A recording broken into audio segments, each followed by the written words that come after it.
ಹಂಗೆ ನೀವು ಕಣ್ಣೀರು ಸೂಸಿ ಪ್ರೇಯರ್ ಮಾಡಿದ್ದು ಜೋರಾಗಿ ಹೇಳ್ರಿ. ಯಾರ ನಿಮ್ ಮಕ್ಳಿಗೋಸ್ಕರ ಹಾಳಾಕತ್ತೀರಿ? ಜೋರಾಗಿ ಹೇಳ್ರಿ. ಯಾರೆಲ್ಲ ಹಾಳಾಕತ್ತೀರಿ? ನಿಮ್ ಮಕ್ಳಿಗೋಸ್ಕರ, ನಿಮಗೋಸ್ಕರ ಹಾಳಾಕತ್ತೀರಿ. ಏಸು ಹೇಳಿದಾರಲ್ಲ, ನನಗೋಸ್ಕರ ಅಳಬೇಡ್ರಿ, ನನಗೋಸ್ಕರ ಅಳಬೇಡ್ರಿ. ಯಾರಿಗೋಸ್ಕರ ಆಳ್ರಿ?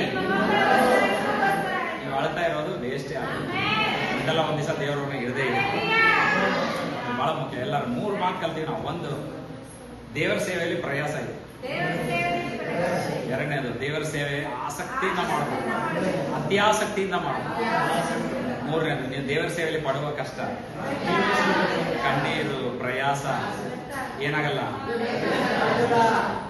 ಆಮೇಲೆ ನೋಡ್ರಿ ಎಂತ ಒಳ್ಳೆ ಮಾತು. ಅದಕ್ಕೆ ಯಾವಾಗಲೂ ಬೇಜಾರಾಗ್ತಾವ. ಸೇವೆ ಮಾಡುವಾಗ ಬಹಳ ಹೋರಾಟಗಳು, ಬಹಳ ಕಷ್ಟಗಳು ಬರ್ತಾವ. ನಾನು ಅನ್ಕೊಳ್ತೀನಿ ಸೇವಕರ ಜೀವನ ಬಹಳ ಕಷ್ಟ ಅಂತ.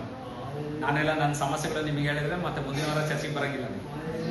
ಅದಕ್ಕೆ ದೇವ್ರ ಮುಂದೆನೇ ಹೇಳ್ಬೇಕು, ಸ್ವಾಮಿ ನಾನು ಇವತ್ತು ಕಷ್ಟಪಡ್ತಾ ಇರೋದು ಪ್ರಯಾಸ ಏನಾಗಲ್ಲ, ವ್ಯರ್ಥನೇ ಇವತ್ತಿಲ್ಲ ಅಂದ್ರೆ ನಾಳೆ ದೇವ್ರು ಏನ್ ಮಾಡ್ತಾನೆ, ದೊಡ್ಡ ಕಾರ್ಯಗಳು. ದೇವರಿಗೆ ನಾವು ಸ್ತೋತ್ರ. ಯೇಸುವಿಗೆ ಅರ್ಥ ಆಯ್ತು. ಯಾವಾಗ್ಲೂ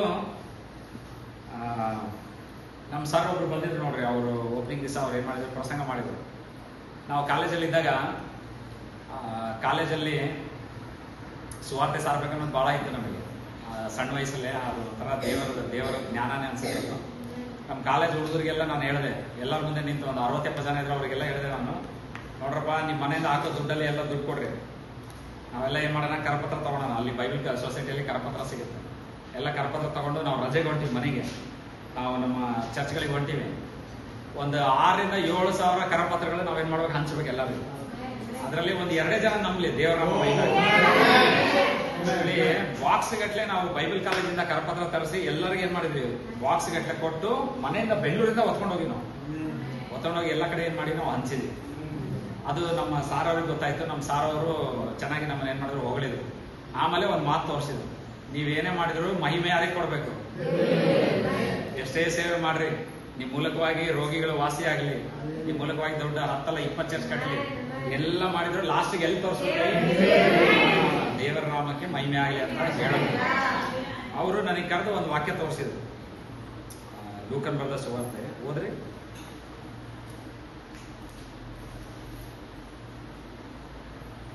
ಲೂಕನ್ ಬರೆದ ಸುವಾರ್ತೆ 17ನೇ ಅಧ್ಯಾಯ. ಓಕೆ, 7ನೇ ವಾಕ್ಯ ಓದ್ರಿ. ಓಕೆ, ಓದ್ತೀನಿ ನೋಡ್ರಿ. ನಾನು ನಿಮ್ಮಲ್ಲಿ ಯಾವನಿಗಾದರೂ ಉಳುವ ಅಥವಾ ಕುರಿ ಮೇಯಿಸುವ ಆಳಿರಲಾಗಿ ಅವನು ಹೊಲದಿಂದ ಮನೆಗೆ ಬಂದು ಆ ಆಳಿಗೆ ನೀನು ತಟ್ಟನೆ ಬಂದು ಊಟಕ್ಕೆ ಕೂತುಕೊಂಡು ಹೇಳವನೇ. ಯಶನಿಗೆ ಅರ್ಥ ಆಯ್ತು. ಯಾರಿಗೆಲ್ಲ ಕುರಿ ಮೇಯಿಸೋದು ಆಳಿದ್ದಾರೆ, ಇವರಿಗೆಲ್ಲ ಕೆಲವರಿಗೆಲ್ಲ ಗೊತ್ತಾಗುತ್ತೆ. ಹೊಲದಲ್ಲಿ ಆಳಿದ್ದಾರೆ, ಜೀತದ ಆಳು. ಮೊದಲೆಲ್ಲ ಮನೇಲೇ ಇದ್ದು ಆಳು ಕೆಲಸ ಮಾಡ್ತಿದ್ರು.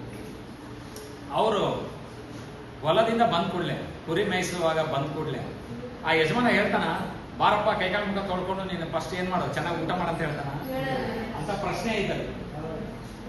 ಹೇಳಲ್ಲ. ಯಾವ ಯಜಮಾನ ಸದಾ ಏನ್ ಮಾಡಲ್ಲ. ನೆಕ್ಸ್ಟ್ ಆಗಪ್ಪ ಸಂತೋಷ.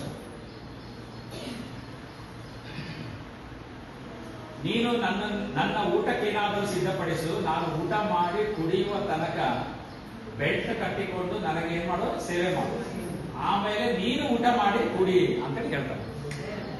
ಅರ್ಥ ಆಗಿಲ್ಲ. ನಿಮ್ಮ ಮನೇಲಿ ಯಾರೋ ಆಳಿದ್ದಾರೆ, ಯಾರೋ ಕುರಿ ಮೇಯಿಸಾರಿದ್ದಾರೆ, ಹೊಲದಲ್ಲಿ ಕೆಲಸ ಮಾಡಿದ್ದಾರೆ, ಅವ್ರು ನಮ್ಮ ಜೊತೆನೇ ಇರ್ತಿದ್ರು. ಅವರೇ ಅಡಿಗೆ ಮಾಡ್ತಿದ್ರು ಹಿಂದಿನ ಕಾಲದಲ್ಲಿ.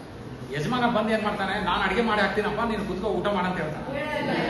ಯಜಮಾನ ಏನ್ ಮಾಡ್ತಾನೆ, ನೋಡಪ್ಪ ಕುರಿ ಮೇಯಿಸ್ಕೊಂಡ್ ಬಂದಿಯಾ, ಈಗ ಏನ್ ಮಾಡು, ಫಸ್ಟ್ ಊಟ ರೆಡಿ ಮಾಡು, ಫಸ್ಟ್ ನಾನು ಊಟ ಮಾಡ್ತೀನಿ, ಆಮೇಲೆ ಏನ್ ಮಾಡು, ನೀನು ಊಟ ಮಾಡಿ ಕುಡಿ ಸಂತೋಷ ಪಡಂತ ಹೇಳ್ತಾನೆ. ನೆಕ್ಸ್ಟ್ ಈ ಮಾತು ಯೇಸು ಹೇಳಿದ್ರು. ಆಮೇಲೆ ಆಳು ಏನೇನೋ ಮಾಡೋಣ, ಮತ್ತೆ ನಿನ್ನಿಂದ ನನಗೆ ಬಹಳ ಉಪಕಾರ ಆತಂತ ಹೇಳ್ತಾನ. ಹೇಳಲ್ಲ, ಅವ್ರು ಹೇಳ್ತಾರ, ಯಜಮಾನ್ರು ಹೇಳ್ತಾರ, ನೀನೇನ್ ಕೆಲಸ ಮಾಡಿದ್ರೆ ಅವ್ರ ತಕ್ಕಂತೆ ಕೂಲಿ ತಗೊಳಪ್ಪ, ನಿನ್ನಿಂದ ಬಹಳ ಉಪಕಾರ ಆತನಿಗೆ ಅಂತ ಹೊಗಳ್ತಾನ. ಬಹಳ ಹೊಗಳಂಗಿಲ್ಲ. ಓಕೆ, ಹಂಗೆ ಇದರಂತೆಯೇ ನಿಮ್ಮ ಸಂಗತಿ. ನಾವು ಸದಾ ದೇವ್ರ ಮಕ್ಕಳು ಹಿಂಗೆ ಇರ್ಬೇಕಂತ ಯೇಸು ಕಲಿಸಿದ. ನೀವೆಷ್ಟು ಕೆಲಸ ಮಾಡಿದ್ರು, ಎಷ್ಟು ನೀವು ಸಭೆಯಲ್ಲಿ ಏನೇ ಮಾಡಿದ್ರು, ನಾನು ನಿಮಗೆ ಹೊಗಳಂಗಿಲ್ಲ. ನಾನು ಹೊಗಳಂಗಿಲ್ಲ, ಸ್ವಲ್ಪ ಹೊಗಳ್ಬೋದು ಅಷ್ಟೇ. ನೀವು ಎಷ್ಟು ದುಡ್ಡು ಕೊಡ್ರಿ, ಎಷ್ಟು ಸೇವ್ ಮಾಡ್ರಿ, ನಾನು ಸ್ವಲ್ಪನೇ ಹೊಗಳೋದು. ಆದ್ರೆ ನನಗೆ ಹೊಗಳ್ಬೇಕಂತಾನೆ ನೀವೇನ್ ಕೆಲಸ ಮಾಡಲ್ಲ ಬಿಡ್ರಿ. ಆದ್ರೆ ನಿಮ್ ಕೆಲಸ ನೀವು ಮಾಡ್ತೀರಿ. ಆದ್ರೆ ನಾವೆಲ್ಲ ಏನಾಗಿದ್ದೀವಿ? ಹಾಳಾಗಿದ್ದೀವಿ. ನೆಕ್ಸ್ಟ್ ಆಗಿ ನೋಡಿ, ನಾವೇನ್ ಹೇಳ್ಬೇಕಂದ್ರೆ, ಯಾರಾದ್ರೂ ನಿಮಗೆ ಚೆನ್ನಾಗಿ ಅಡಿಗೆ ಮಾಡಿದ್ರಿ ಅಂತ ಹೇಳಿದ್ರೆ, ಯಾರಾದ್ರೂ ಪಾಸ್ಟೇ ನೀವೆಲ್ಲ ಚೆನ್ನಾಗಿ ಕಲ್ಸಿದ್ರಿ, ಎಲ್ಲ ಚೆನ್ನಾಗಿ ಕಟ್ಟಿದ್ರಿ, ನಿಮ್ಗೆಲ್ಲ ಒಳ್ಳೆ ಊಟ ಹಾಕಿದ್ರಿ ಅಂತೇಳಿ ಯಾರೋ ನಿಮ್ಮನ್ನು ಹೊಗಳಿದ್ರೆ, ಕಳ್ರಿ ಅಡಿ ಕುಡಿತಾರ ತಮ್ಮ ಕಾಂತಾರ ಸೇವಾಕರ ಜನ ತಮ್ಮ ಕುಣಿತಾರ ಹೊಗಳತ್ತವ, ಆಚೋ ವಾತಕತ್ತವ, ಏಸು ಕೇಸು ಹೈಂಕಿ ಹೇಳೋದು. ಏನ್ ಹೇಳ್ಬೇಕಂತೆ, ನಮಗೆ ಏನ್ ಹೇಳಿದಾರೋ ಅದನ್ನ ಮಾಡಿದ್ವಿ ನಾವು, ನಮಗೆ ಅಪ್ಪಣೆ ಆಗಿರುವುದನ್ನೆಲ್ಲ ಮಾಡಿದ್ದೀವಿ. ಮತ್ತೆ ನಾವು ಆಳುಗಳು, ಪ್ರಯೋಜನವಿಲ್ಲದವರು, ಮಾಡಬೇಕಾದದನ್ನೇ ಮಾಡಿದ್ದೇವೆ ಅನ್ನಿರಿ. ಎಂತ ಒಳ್ಳೆ ಮಾತು ಯೇಸು ಕಲ್ಸ್ಕೊಟ್ಟ. ಯೇಸುನಿಗೆ ಅರ್ಥ ಆಯ್ತು ನಾನು ಹೇಳಿದ್ದೀನಿ. ನೀವು ಅವ್ರು ಹೊಗಳ್ತಾರಂತ ಅಲ್ಲ, ನಮ್ಮನ್ನ ಯಾರೋ ನೋಡ್ತಾರಂತ ಅಲ್ಲ. ನಾವು ಏನ್ ಮಾಡಿದ್ವಿ? ದೇವರಿಗೋಸ್ಕರ ಮಾಡಿದ್ವಿ. ಏನ್ ಹೇಳ್ಬೇಕು? ನಾವು ಪ್ರಯೋಜನ ಇಲ್ಲದವ್ರು, ನಮಗೆ ಏನ್ ಹೇಳಿದಾರೋ ನಾವು ಮಾಡಿದ್ವಿ. ನಾವು ಆಳುಗಳು. ಹೌದು, ನಮಗೆ ದೇವರಿಗೋಸ್ಕರ ಮಾಡೋ ಭಾಗ್ಯ ಸಿಕ್ಕತ್ತಂತೇಳಿ ಹೇಳ್ಬೇಕು. ಎಂತ ಒಳ್ಳೆ ಮಾತು, ಕರೆಕ್ಟ್ ಅಲ್ಲ? ಹೇಳ್ರಿಲ್ಲ, ನಾವು ಆಳುಗಳು. ಇಲ್ಲಿ ಯಾರಾದ್ರೂ ಓನರ್ ಇದ್ದೀರಾ ನೀವು? ನಾನು ಆಳೆ ಇಲ್ಲಿ.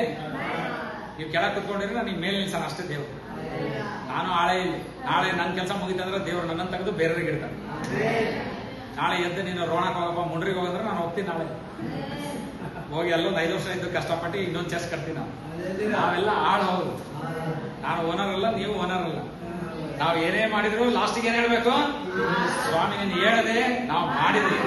ನಾವು ಆಳು, ನಾವು ಕೆಲ್ಸಕ್ಕೆ ಬರ್ದವರು, ಪ್ರಯೋಜನ ಇಲ್ಲದವರು, ನಿನ್ಗೋಸ್ಕರ ಮಾಡಿವಿ ಸ್ವಾಮಿ. ಹಂಗೆ ಹೇಳುವಾಗ ದೇವರ ನಾಮ